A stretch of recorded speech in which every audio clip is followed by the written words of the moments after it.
지혜의 삶 여섯 번째입니다. 거룩한 물질관. 우리가 계속해서 전도서의 말씀, 솔로몬의 지혜의 말씀 우리가 나누고 있는데요. 그중에 지혜의 삶 여섯 번째, 거룩한 물질관에 대해서 함께 말씀을 나누겠습니다. 어찌 보면 전도서는 역설적입니다. 인생은 허무하다. 솔로몬이 가장 먼저 전도를 시작하면서 이렇게 고백하잖아요. 헛되고 헛되며 헛되고 헛되니 모든 것이 헛되도다. 인생의 헛됨을 선포합니다. 그러나 전도서의 목적은 뭐냐? 인생은 허무하다. 근데 그것이 끝이 아니다.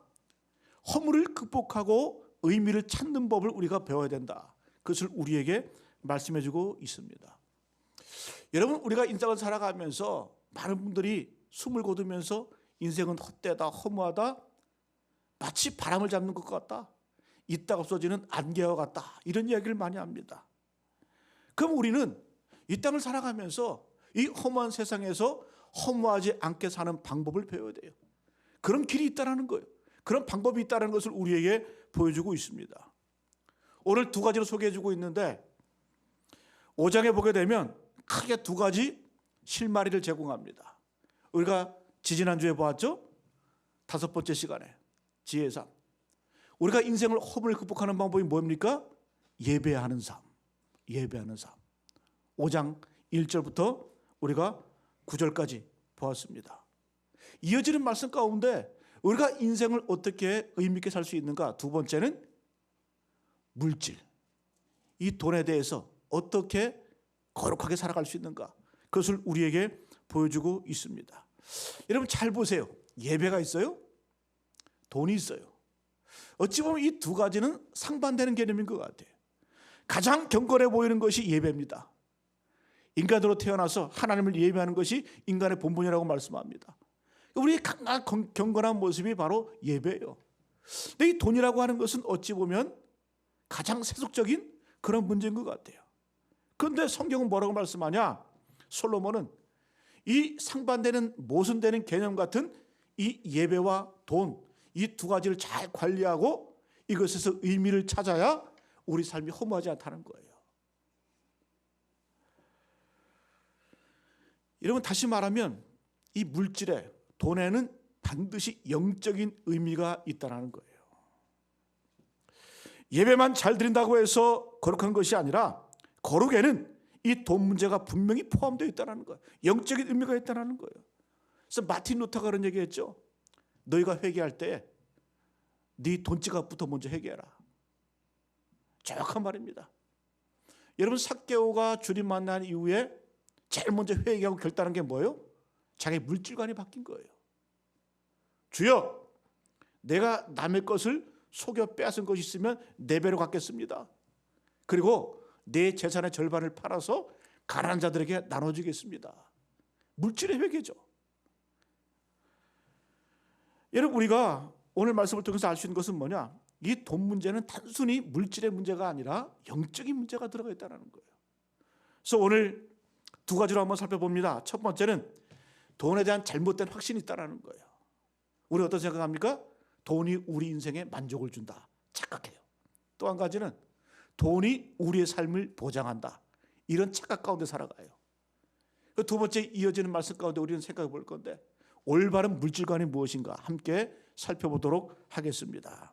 첫 번째, 한번 따라합니다. 돈이 우리에게 만족과 보장을 주지 못한다. 물질이 우리 인생 가운데 만족과 보장을 주지 못한다는 거예요. 10절 그 말씀이에요. 10절 같이 한번 읽어볼까요? 시작. 은을 사랑하는 자는 은으로 만족하지 못하고 풍요를 사랑하는 자는 소득으로 만족하지 아니하나니 이것도 헛되도다. 그렇잖아요. 은을 사랑하는 자는 은으로 만족하지 못한다. 왜? 금을 갖기를 원해? 그런 얘기가 아니에요. 은을 사랑하는 자는 은으로 만족하지 못하고 풍요를 사랑하는 자는 소득으로 만족하지 아니한다. 약간 기분 나쁜 표현 아니에요? 우리가 돈을 사랑한대. 우리가 은을 사랑한대. 그런데 잘 들여다보면 우리가 생각보다 많은 사람들이 훨씬 많이 돈을 사랑하는 경우가 많이 있어요. 여러분 교회에서도 이 돈 문제, 목사도 돈 얘기하기 싫어. 왜? 오해받기 싫어서. 그런데 성경을 잘 들여다보면 기도하라라고 하는 구절이 몇 번 나올까? 500번 이상 나와요. 기도하라. 기도하라. 기도가 중요하잖아요. 그런데 돈에 관한 구절은 몇 번 나올까? 2350번. 돈에 대한 이 구절이 4배 이상이 더 많아요. 예수님의 비유 가운데 예수님의 비유가 39개인데 총 그중에 물질에 관한 비유, 돈에 관한 비유가 몇 개일까요? 11개입니다. 예수님의 비유 가운데 4분의 1이 바로 이 물질에 대한, 그러니까 예수님께서는 이 돈 문제에 대해서 침묵하지 않으시고 적극적으로 말씀하셨어요. 왜? 돈과 신앙은 긴밀하게 연결되어 있기 때문에 그래요. 여러분, 심지어 예수님께서는 뭐라고 말씀하냐? 하나님과 물질은 서로 치환될 수 있다. 쉽게 말하면 이 돈이라고 하는 것이, 물질이라고 하는 것이 하나님의 자리를 대신할 수 있다까지 이렇게 말씀하세요. 예수님께서 마태복음 6장 24절 말씀, 한 사람이 두 주인을 섬기지 못할 것이니 혹 이를 미워하고 저를 사랑하거나 혹 이를 중히 여기고 저를 경히 여김이라. 너희가 하나님과 재물을 겸하여 섬기지 못하느니라. 너희가 하나님과 재물을 겸하여 섬기지 못하느니라. 여러분, 하나님과 마귀가 아니에요. 하나님과 귀신이 아니에요. 하나님과 재물이라 그래요. 하나님과 재물. 마귀보다 더 센 놈이 물질의 돈이에요. 여러분, 그래서 예수님의 말씀 가운데 이 말씀 뭐냐? 너의 인생 가운데 하나님이 주인이 되든지 돈이 주인이 되든지, 하나님의 지배를 받든지 돈의 지배를 받든지 둘 중에 하나라는 거예요. 그래서 하나님의 자리를 대신할 수 있는 것이 물질이 될 수 있다는 거예요. 여러분, 사탄 마귀가 무슨 뿌리 달린 그런 형태로 우리에게 다가오는 거 아니에요. 이 물질의 문제를 가지고 시험하고 유혹하고 우리를 건드립니다. 교묘하게. 그래서 돈은 영적인 문제다. 여러분, 우리 인생이 언제부터 뒤틀릴까? 언제부터 불행해질까? 언제부터 허무할까? 이겁니다. 사랑해야 할 것과 사용해야 할 것이 뒤집어질 때 우리 인생은 불행해집니다. 다시 한번 말씀드릴게요. 사랑해야 할 것과 이용해야 할 것이 뒤집어질 때 우리 인생은 불행해지는 거예요. 여러분, 세상에 있는 이 물질이나 재화나 돈, 이런 것들은 이용해야 될 거예요. 우리 인간이 사용해야 되는 겁니다. 그러나 그걸 사랑할 때 문제가 나오는 거예요. 그런데 우리가 하나님 뭐라고 말씀하셨어요? 하나님을 사랑하고 이웃을 사랑하라. 우리가 하나님을 사랑하고 이웃 사랑해야 돼요. 그런데 반대로 하나님을 이용하고 사람을 이용하면 그때부터 문제가 생기는 거라는 거예요. 여러분, 성경은 뭐라고 말씀해요? 여러분, 한 율법사가 예수님께 와서 묻잖아요. 예수님, 하나님의 모든 율법 계명 가운데 어느 것이 가장 크고 중요합니까? 그때 예수님 뭐라고 말씀해요? 내 마음을 다하고 목숨을 다하고 뜻을 다하여 주 너의 하나님을 어떻게 하라? 사랑하라. 이것이 크고 첫 번째 되는 계명이다. 또 이와 같으니 내 이웃을 내 몸과 같이 사랑하라. 예수님께서는 우리에게 사랑할 걸 대상을 두 가지 보여주셨어요. 하나님을 사랑하고 이웃을 사랑하라. 다시 한번 말씀드립니다. 우리가 이 땅에서 살아갈 때 왜 인생이 불행해지는가? 내가 사랑해야 될 것과 이용해야 될 것을 헷갈릴 때 불행해지는 거예요. 그때 인생에 뒤집어지는 거예요. 불행이 오는 거예요. 여러분, 하나님께서 우리가 분명히 사랑할 것을 말씀해 주고 계세요. 하나님을 사랑하고 이웃 사랑하라. 그리고 돈은 이용하고 사용해야 될 것이다. 근데 우리는 어떻다 보면 반대로 살아요. 돈을 위해서, 돈이 목적이 되어서 사람을 수단화하고 사람을 주변화시키고, 사람을 함부로 대하고 이용한단 말이에요. 여러분, 그렇게 살다 보면 인생이 허무해지는 거예요. 허무를 느끼는 거예요. 불행해지는 거예요. 이상해지는 거예요. 그래서 여러분, 우리가 이 주객이 전도가 되면 안 돼요. 우리가 이 땅을 살아가면서 신앙이라고 한다면 사랑해야 될 것과 이용해야 될 것을 분명히 우리가 반드시 잘 정립을 해야 됩니다. 오늘 본문의 표현에 보니까 재미있는 표현이 있어요. 13절 우리 같이 한번 읽을까요? 시작. 내가 해 아래에서 큰 배단되는 일이 있는 것을 보았나니 곧 소유주가 재물을 자기에게 해가 되도록 소유하는 것이라. 끝에 보니까 소유주가 재물을 자기에게 뭐가 되도록? 해가 되도록 소유하는 것이다. 솔로몬이 딱 바라봤을 때 인생에 큰 패단이 있는데 어떤 사람이 돈을 모으는데 자기 인생에 해가 될 정도로 모은다. 아니, 돈은 많으면 많을수록 좋지. 그게 뭔 해가 돼? 얘는 분명히 말한다는 거예요. 돈은 해가 될 수 있다는 거예요. 왜 해가 되느냐? 하나님의 심판이 있기 때문에 그래요. 여러분 명심하세요. 돈을 모으는 게 왜 해가 되냐? 하나님의 심판이 따라오기 때문에 반드시 해가 된다는 거예요. 자, 그러면 이 해가 되도록 소유한다는 의미가 뭘까? 이 말은 하나님이 주신 것 말고 더 가지려고 하는 것, 그게 해가 되도록 소유하는 거예요. 자, 쉽게 표현해 볼까요? 우리가 돈을 어느 정도 가져야 적정할까? 어느 정도 있어야 하나님이 원하시는 적정선일까? 결론적으로 말하면 이 돈에 대해서 걱정이 안 될 정도 가지면 돼요. 걱정이 안 될 정도로. 예를 들어 볼까요? 권사님, 주머니에 지금 얼마 갖고 계세요? 5만 원. 네, 5만 원. 많이 가졌어요? 네. 우리가 지갑에 주머니에 한 5만 원, 10만 원 있어요. 그거 갖고 노심초사 하세요? 그걸 누가 뺏어가려고? 뭐 걱정 안 해요, 그죠? 별로 두려움이 별로 없어.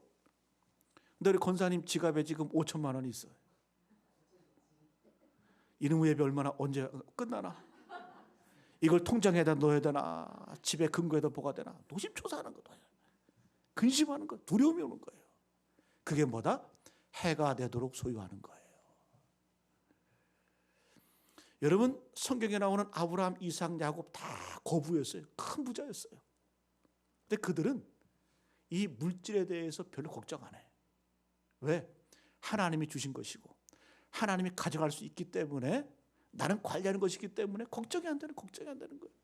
이게 올바른 영성인 거예요. 여러분, 그 물질 때문에 노심초사하고 애가 닳고 두려워하고 이거 누가 혹시 뺏어가지 않을까? 그게 뭐다? 오늘 말씀에 나오는 해가 되도록 소유하는 거예요. 옳지 않다는 거예요. 자기 인생을 갉아먹는다는 얘기예요. 여러분, 우리 주변에 그런 경우가 얼마나 많이 있습니까? 해가 되도록 집이 넓어. 감당할 수 없어. 타는 차도 20살짜리가 무슨 2억짜리 차를 타. 카푸어라 그러죠. 카푸어. 이거 뭐예요? 제명에 못 살아요. 그거. 늘 근심하고 졸이고. 예? 그래서 12절에 이렇게 말씀하고, 12절 말씀 같이 한번 읽어볼까요? 시작. 노동자는 먹는 것이 많든지 적든지 잠을 달게 자거니와 부자는 그 부유함 때문에 자지 못하느니라. 당연하죠. 털어봐야 뭐 갖고 갈 것도 없는데 뭔 걱정이 있겠어요. 잠을 달게 자는 거예요. 근심이 없는 거예요. 그래서 제가 딱 벽에다 머리를 대면 30초 안에 잠들어. 왜? 근심 걱정이 없어. 털어봐야만 먼지도 안 나. 근데 부자는 어떻게 뭐라고 말씀해요? 그 부유함 때문에 잠을 잘 수가 없다. 잠을 잘 수가 없다. 여러분, 뭘 말하는 거예요? 이 물질이, 돈이 우리 인생에게 만족을 주지 못한다는 거예요. 만족은커녕 도리어 우리에게 근심과 두려움을 안겨준다는 거예요. 여러분 잘 아시는 얘기 있잖아요. 록펠러에게 어떤 사람이 가서 물었어요. 당신 큰 부자인데, 세계 최고 갑부인데 그래도 더 벌기를 원합니까? 그때 록펠러가 그랬더래. 조금만 더. 예? 며칠 뒤에 또 물었대. 당신 돈을 얼마나 더 벌기를 원합니까? 그러니까 또 똑같은 얘기했대. 조금만 더. 이게 우리 인생인 거예요. 아무리 많이 가져도 소유해도 그 물질에 만족하지 못하는 것이 바로 우리 인생인 거예요. 예? 여러분, 오늘 말씀 솔로몬이 그 얘기를 하고 있는 거예요. 내가 이렇게 잘 보니까 어떤 사람은 재물을 모으는데 자기에게 해가 될 정도로 재물을 모은다라는 거예요. 그것이 뭐다? 헛되다라고 이렇게 표현해주고 있습니다. 여러분, 우리 인생은 절대로 물질로 만족하지 못합니다. 왜 그럴까요? 우리 인간은 돈보다 더 큰 존재이기 때문에 그래요. 우리 인간은 어떤 존재냐? 하나님의 형상을 입고 태어난 존재이기 때문에, 하나님의 형상을 입은 존재이기 때문에 그 돈에 매여 있을 수 없어요. 그 돈이 우리를 주장하지 못하고 그것이 우리 인생의 기준이 되지 못한다는 거예요. 왜? 우리 인간은 이 물질보다 더 큰 존재이기 때문에 이것 때문에 만족할 수 없다는 거예요. 우리는 언제 만족합니까? 하나님을 바라볼 때, 주를 바라볼 때 우리 인생에 만족이 있다는 거예요. 그래서 여러분, 우리가 좀 더 구체적으로 어떻게 살아야 되냐? 없는 돈을 있는 것처럼 써서는 안 된다는 거예요. 대표적으로 뭘까요? 신용카드. 저도 신용카드가 한 두세 개 되는 것 같아요. 근데 솔직히 말하면 그거 없는 거 아니에요? 나중에 갚지, 월급 나오면. 근데 여러분, 실제 그 전제가 뭐냐? 신용카드라고 하는 것은 없는 것을 사용하는 거예요. 근데 쓰다 보면 정신이 없어. 저도 이렇게 갚을 때 보면 내가 이렇게 많이 썼나?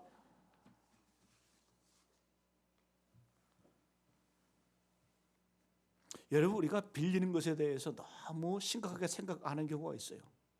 여러분, 신용이 뭐예요? 빌리는 거 아닙니까? 너무 무섭게 생각하지 않는다는 거예요. 여러분, 어떤 젊은이가, 저는 그런 것도 한번 봤어요. 500만 원을 빌렸는데 나중에 뿔고 풀어가지고 6천만 원 되는 거 봤어요. 6천만 원을 갚더라고. 쉽게 생각하면 안 돼요. 요즘엔 또 대출 이자 금리가 너무 올라가잖아, 그죠?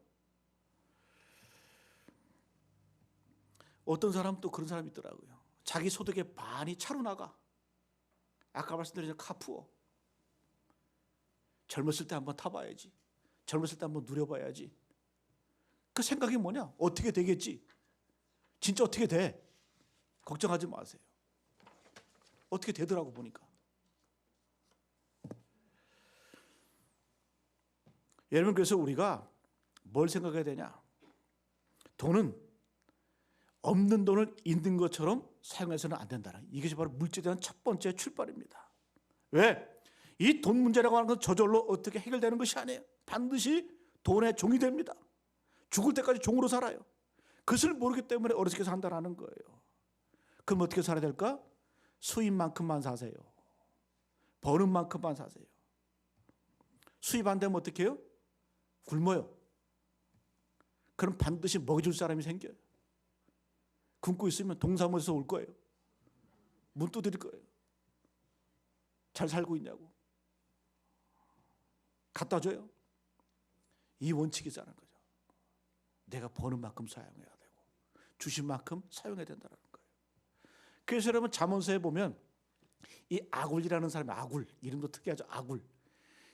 잠언서 30장은 아굴의 잠언이에요. 아굴. 이 사람이 어떤 기도, 유명한 기도를 합니다. 이렇게 기도해요. 잠언 30장 7절 9절 말씀. 내가 두 가지 일을 주께 구하여 싸우니 내가 죽기 전에 내게 거절하지 마시옵소서.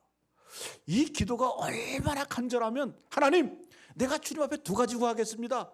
두 가지 기도할 텐데 이걸 죽기 전에 내게 꼭 응답해 주십시오. 이런 기도하는 거예요. 첫 번째가 뭐냐? 곧 헛된 것과 거짓말을 내게서 멀리 하옵시며. 헛된 것과 거짓말, 허영심, 거짓. 오늘 말씀에 비춰서 말씀하면 헛된 소비, 허영으로 하는 소비, 거짓으로 돈 버는 것, 이거 하지 말게 해달라는 거예요. 그 다음 말씀.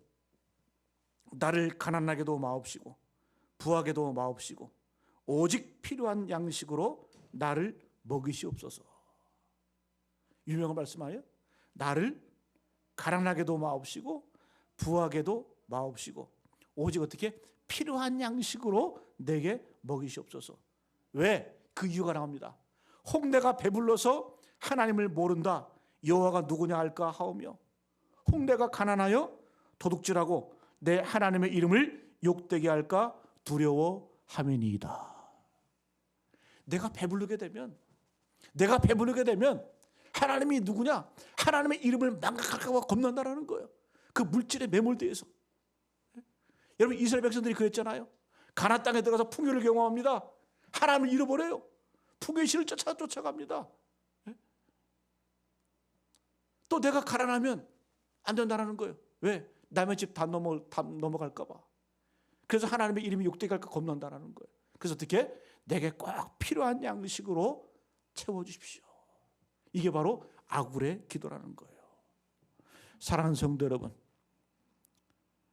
사랑할 대상을 분명히 하시기를 축복합니다. 이게 축복이에요. 하나님과 사람은 사랑해야 돼요. 그러나 돈은 사랑하는 거 아니에요. 우리 인생의 주인이 될 수 없어요. 돈은 사용하는 겁니다. 돈은 이용하는 겁니다. 여러분 성 어거스틴이 무슨 얘기를 했냐? 악이 뭐냐? 악은 쉽게 말하면 나를 위해서 하나님을 이용하는 게 악이다. 여러분 우리가 하나님 믿으면서도 그런 순간이 얼마나 많은지 몰라요.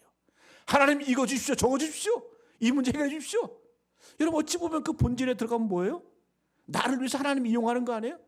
그 악하다라는 거예요. 우리가 기도도 악하게 할 수 있다라는 거예요.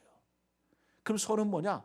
하나님을 위해서 나를 이용하는 게 그게 선합니다. 그게 선합니다.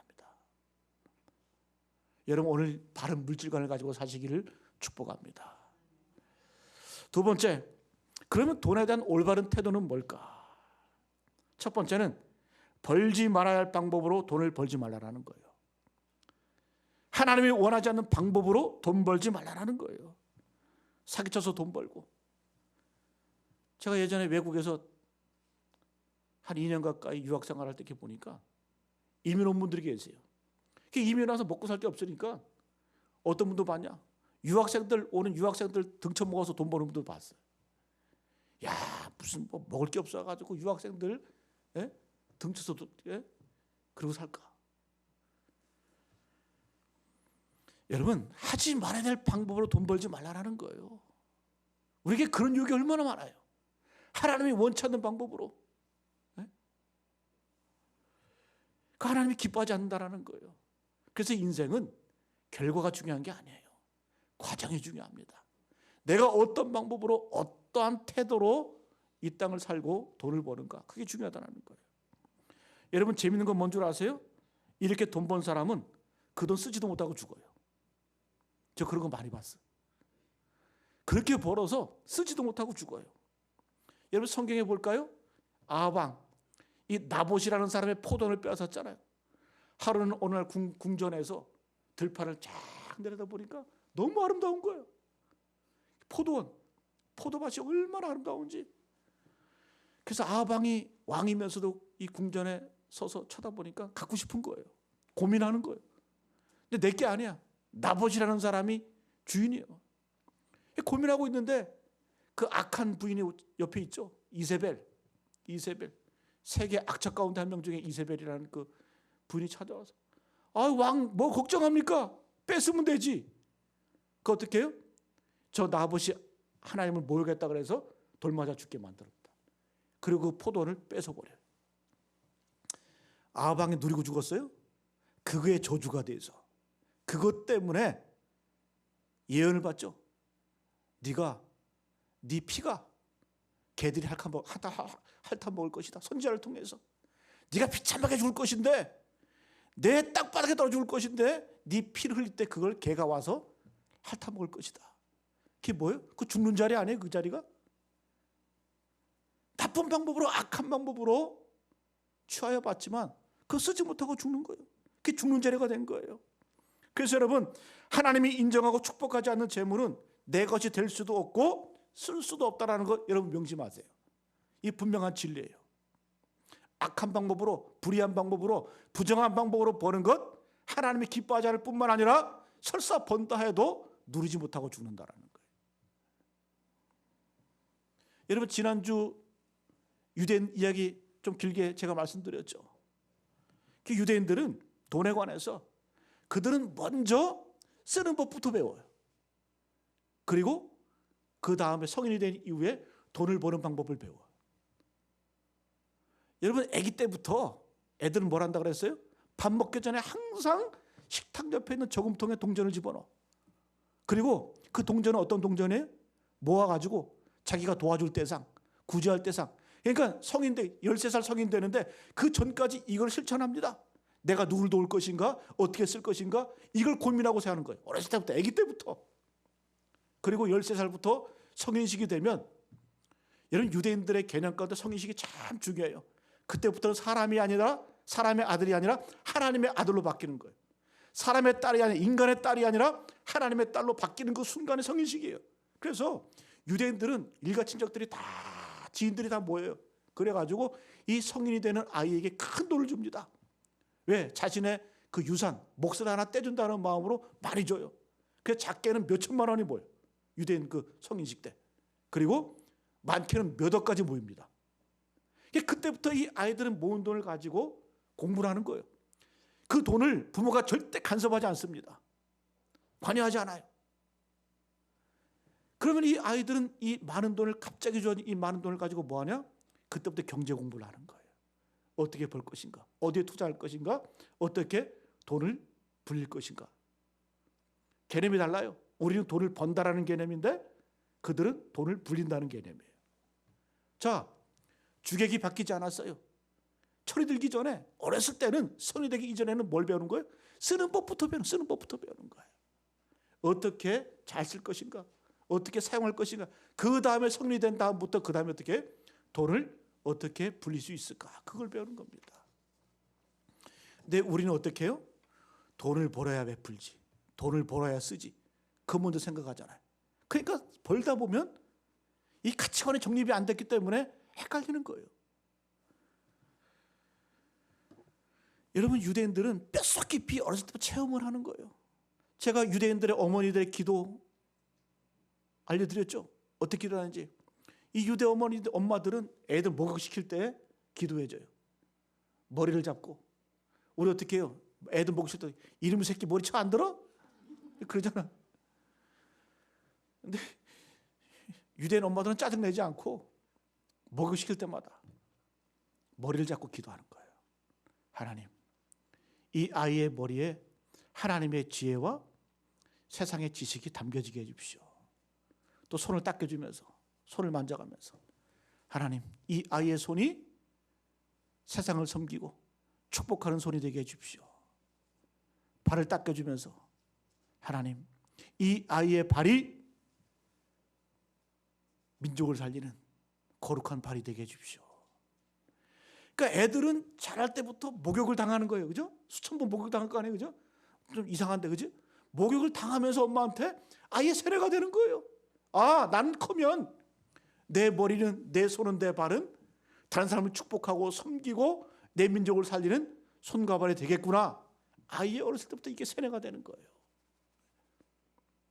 그러니까 여러분, 세상을 지배하는 민족이 되는 거 아니에요?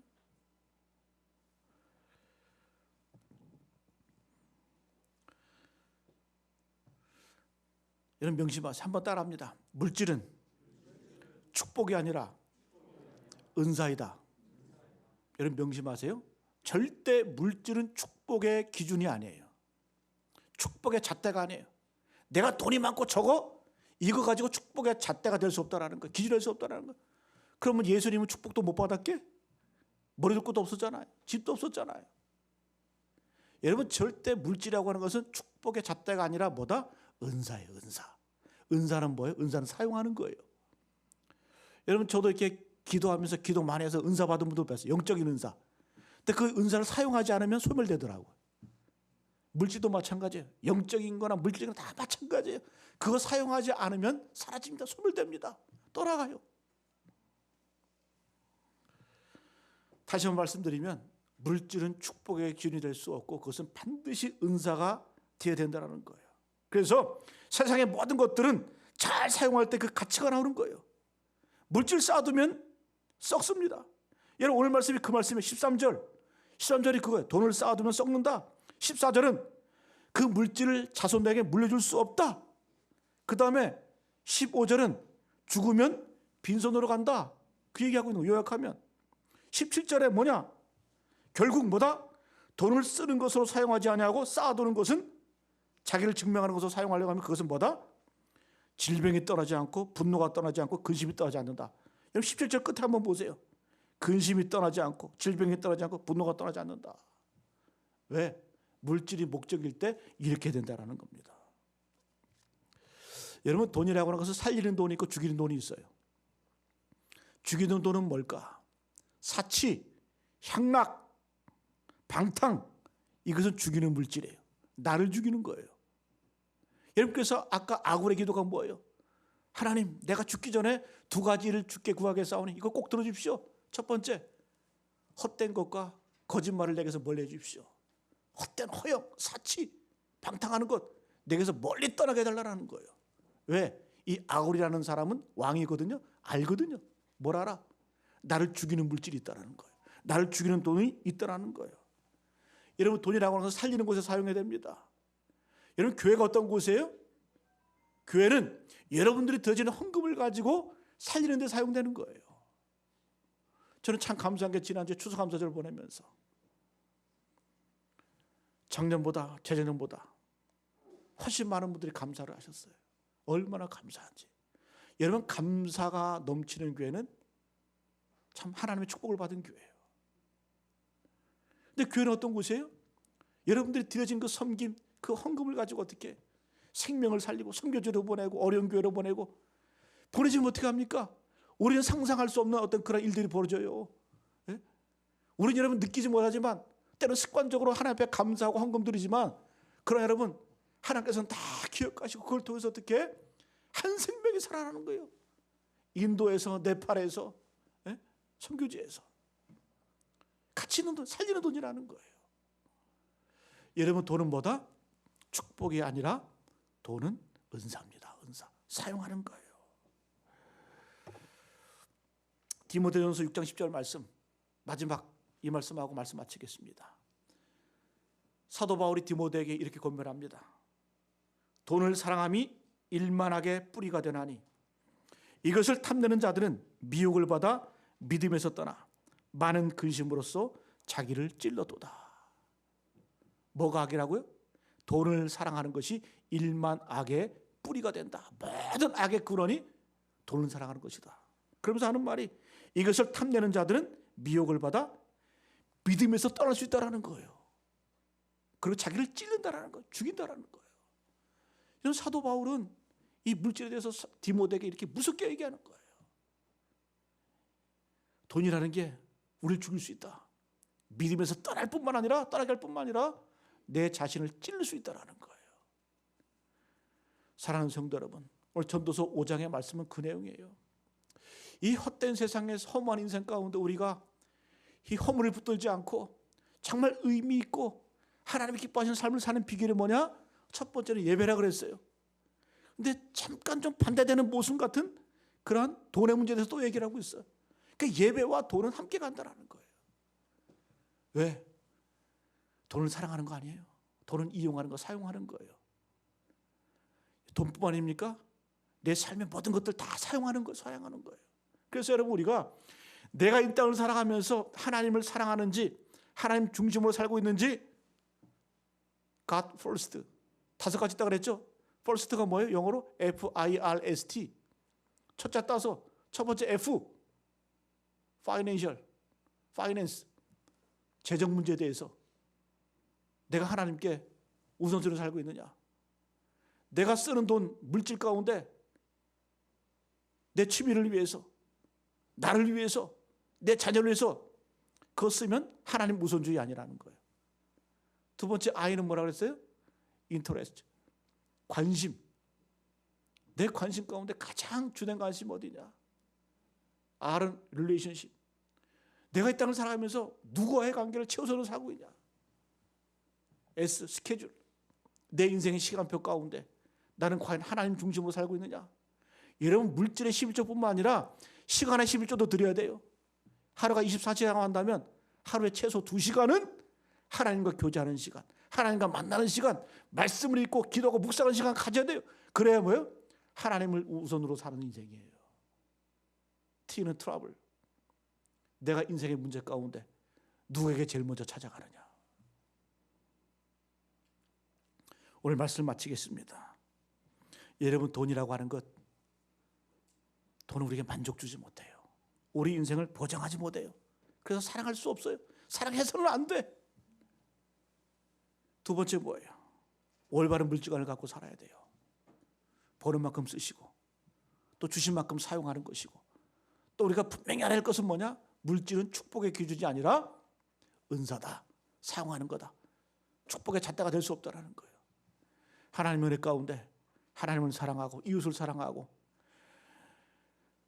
이 사랑으로 우리가 정말 하나님께 쓰임받고 세움받는 복된 인생 되시기를 축복합니다.